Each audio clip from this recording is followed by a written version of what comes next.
جناب نبی کریم صلی اللہ علیہ وسلم نے فرمایا انما بعثت معلما، اللہ نے مجھے معلم اور استاذ بنا کر بھیجا ہے، میں دنیا میں معلم بن کر آیا ہوں، اور قرآن کریم اور احادیث کا علم ہے جو جناب نبی کریم صلی اللہ علیہ وسلم نے ہمیں سکھلایا۔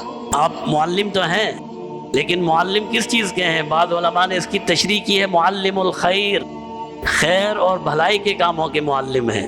ہر خیر اور بھلائی جناب نبی کریم صلی اللہ علیہ وسلم نے اپنی امت کو سکھلائی ہے۔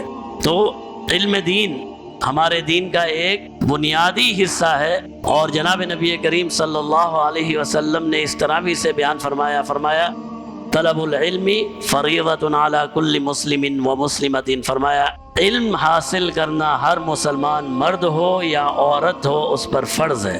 ہر مسلمان مرد اور عورت پر بقدر ضرورت، علماء نے اس میں قید اضافی لگا دی۔ بقدر ضرورت کا مطلب یہ ہے کہ اتنا علم کہ اس کے افعال اور اس کی عبادات صحیح ہو جائیں، اس کی نماز صحیح ہو جائے، اس کا روزہ صحیح ہو جائے، اس کی زکوٰۃ صحیح ہو جائے۔